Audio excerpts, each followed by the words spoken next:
আমরা এখন রেড সিতে আছি। আমরা জর্ডান থেকে ইন্ডিয়ার পথে রওনা দিয়েছি। তা আমাদের পাশ দিয়ে একটা ট্যাঙ্কার শিপ যাচ্ছে। তো বাইরে ওয়েদার কন্ডিশন খুবই খারাপ, তা আপনাদেরকে একটু দেখাই।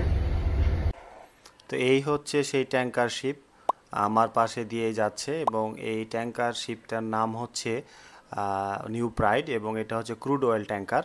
এবং এই শিপটা লম্বায় 274 মিটার বা 900 ফিট মতো, আর প্রস্থে হচ্ছে 48 মিটার বা 158 ফিট মতো।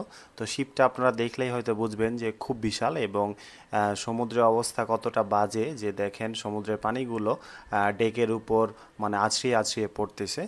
এবং এই শিপটার স্পিড এখন অনেক কমে গেছে, কারণ যে বাতাসটা আসতেছে সে বাতাসটা শিপের একদম সোজা বরাবর আসতেছে, এই জন্য স্পিড অনেক কম। এবং এটা সমুদ্রের পানি ভেদ করে যাচ্ছে, এবং সমুদ্রের অবস্থা খুব খারাপ থাকার কারণে মনে হচ্ছে এটা পানিতে ডুবে যাবে, কারণ শিপটা ফুল লোডেড অবস্থায় আছে। তো ভিডিওটি কেমন লাগলো সবাই জানাবেন, এবং আর কি ভিডিও চান সেটাও আপনারা কমেন্ট বক্সে জানাতে পারেন। সেই অবধি সবাই ভালো থাকবেন, সুস্থ থাকবেন, আর আমার জন্য দোয়া রাখবেন। আসসালামু আলাইকুম।